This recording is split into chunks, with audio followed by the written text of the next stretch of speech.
Hi, this is Jack Stanley, and I wanted to call this part two, some memories of Joe Franklin. I've been meaning to do this for a while, as I mentioned in part one. Let's talk about how Joe Franklin was such a wonderful person. He really gave a great deal and treated people so nicely, and he always had this amazing coterie of individuals that would come walking into his office. And I remember his old office, which had all the mountains and piles of stuff everywhere. And then he had to move. And he took all the piles removed, and it was a recreation of what had been. And he knew he had albums of everybody. He had pictures, he had posters, he had movie things. And he was always getting tickets for shows. And I'd go and walk in. He said, "You want to see a show?" And he'd hand me tickets. And there would be parties and openings and things like that. And he said, "You know something? I don't want to go to this. Why don't you go in my stead?" And so I would. And it was kind of nice. And it was fascinating to go to some of these parties and meet people and talk to them. And sometimes it's an interesting thing. I remember we went to a party and Joe asked me to come along. And I had my car, so I said, "Hop in." We drove over. And we got to the place, and it doesn't exist anymore.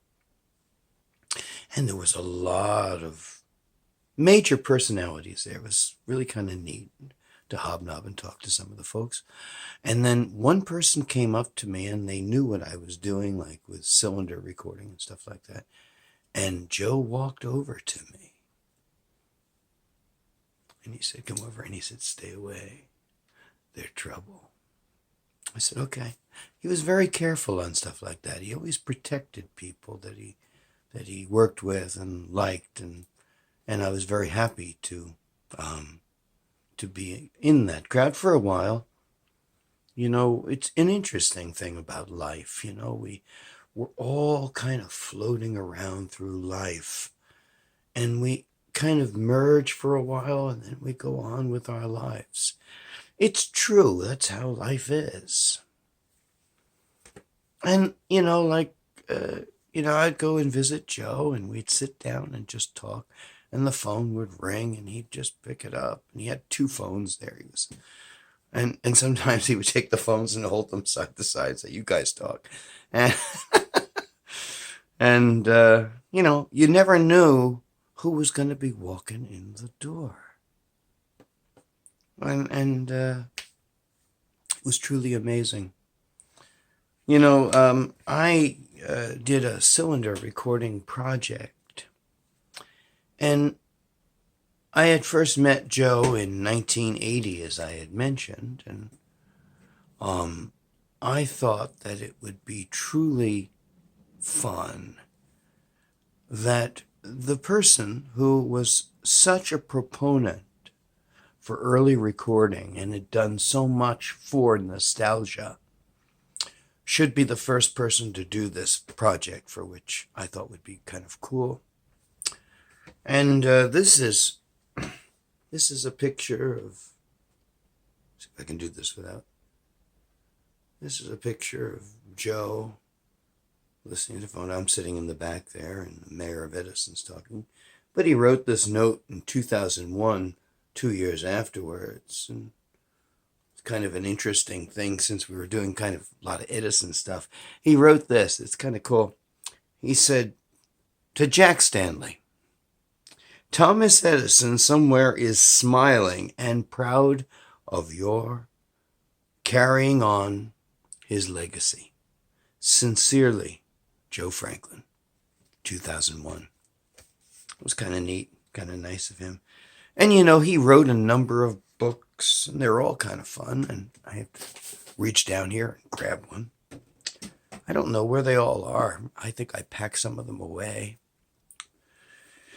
But we were talking about various comedians and performers. And one of the fun things he talked about was someone I wasn't familiar with initially. And he talked about John Bunny. Now, some of you who know the history of cinema, of motion pictures, he was perhaps one of the first comedians to have a career in motion pictures, doing, becoming a star. This is pre-Charlie Chaplin. His name was John Bunny, and actually in New York City there's a Bunny building. And he told me that John Bunny used to have a toast. And it was this. He'd hold up the glass, and he would sit there and say, "Here's to our wives and sweethearts. May they never meet." I thought that was funny. And of course, he told me story after story after story about various individuals and how when he was 17 years old, he was doing stuff for Eddie Cantor and pulling records and working for Martin Block and for Kate Smith. And that all of these people helped him. And that he got to know so many people. And of course, as I mentioned in part one, his work with Marilyn Monroe in making her first biography. He had a lot of nice things to say about her. He said she was a smart girl. She was a pretty interesting lady, and she loved Chinese food. And he said so often we'd have Chinese food while we were working. He said he spent 2 weeks with her working on this book, which Joe showed me a copy of that he had. It's kind of a rare book today, but I'd love to have a copy of it, but I guess I never will. But it was neat to see it, and it was neat to meet the person that was doing the research with Marilyn Monroe. And he worked on lots of books. One day I was in his office, and we were talking about something with a comedian, and he mentioned a comedian to me, and I said, I'm not too familiar with them. And he said, well, wait a minute. And he got up from his seat, his desk, which was the one somewhat clear area. It wasn't that clear, but he could move around a little bit. And he walked to a pile and pulled out a book. And he said, here. And then, of course, I said, please sign it, would you? And he did, of course. We did that in his office, and it was kind of fun. It came from one of the piles in his office. And I kind of treasure this because I know where it came from. It was in the Collier Brothers piles in Joe Franklin's office. There's so many other things about Joe. The thing I found fascinating, we would often go out and do walks. He liked to walk. He was a New Yorker. And he walked fast. He was always fast. And he used to sit there and say, look at me. Here I am, 70 some odd years old at the time. And he said, I can really keep my own with walking. And I was impressed. He walked very fast.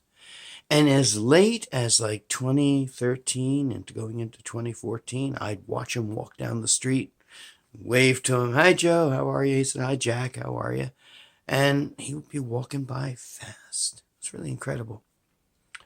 I have lots of other memories and lots of thoughts, and that amazing restaurant called Joe Franklin's Memory Lane, and how throughout the whole restaurant were artifacts of things. And it came with a booklet that talked about some of the stuff. And I remember, I think I have that booklet somewhere.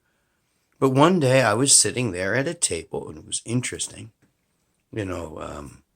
Joe was there, and Celeste Holm, and Jerry Hines, and the widow of Sergio Franchi. And we were all just sitting there chit-chatting. And Joe started talking about this, that, and everything else. And everybody at the table signed the booklet. And every time I went to see Joe, I forgot to bring it with me. And the one person who didn't sign the book was Joe. But of course, it has his picture in the front. So I guess that says a lot right there. There's so many other things that I wish I could remember, and probably I will, perhaps over an adult beverage and in conversation. Um, we would, some stuff will come to mind, and I'll probably talk some more. But other things, I mean, he was on Bloomberg Radio, he was on WOR forever. And I remember going to the studios at WOR to do his radio show. And it was so much fun. And I remember one time he said, "Can you come in and sing on the show?" I said, "Sure." And so I brought some other singers with me, and we went into the studio next door and made the recordings. A lot of time on radio, live radio, it's a lot easier to make recordings beforehand, so there's no mistakes or anything like that. And it appears to be live, but it isn't exactly. But we would sit and talk and chat, and I would come and talk about records and talk about Thomas Edison, talk about Henry Burr, talk about Tiny Tim, all kinds of stuff. I remember that there were times that Tiny Tim would bring his ukulele in, and he would sing Henry Burr off Irving Kaufman songs and stuff like that. There were so many different things that he did. And he did everything. And he was a modest person. I mean, yeah, he was on television. You can't be totally modest to be on television. But the thing is that he was a genuinely nice guy. And as I have mentioned, he went out of his way to do great things for everybody. And God, the wonderful dinners, the wonderful stories. And he would always go out of his way to introduce me to people. It was so sweet of him. And I will always remember that. He was a class act. And he was a act that was very different than most people on talk radio or television. I also remember, come to think of it, he was in movies, in Ghostbusters, he was on it. And he got a kick out of that. He used to talk about that. He said, "I was on Ghostbusters, it was kind of funny." And he said, they asked me, "Who was I going to play?" They said, "You." He did. And when I made the recordings of Joe, which we had lots of press that came to see it, he made a tribute to his mentor, Eddie Cantor. And so for one of the few times Joe Franklin sang, I will tell you, he was a much better talker.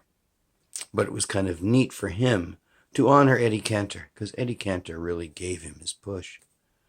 And he got to interview everybody, from Al Jolson to Wally Werenrath. I still get a kick out of that. And you never, ever know who or what was going to be in that office or what was going to get pulled out of the piles. He was an original.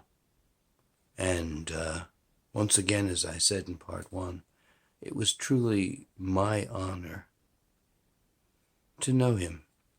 And when I walk through on 8th Avenue,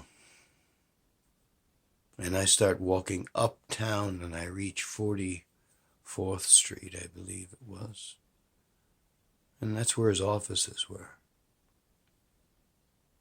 Might have been 45th Street, I'm not totally sure anymore. It's been a long time. But every time I go by there, I can picture Joe walking by. And maybe in his own special world he is.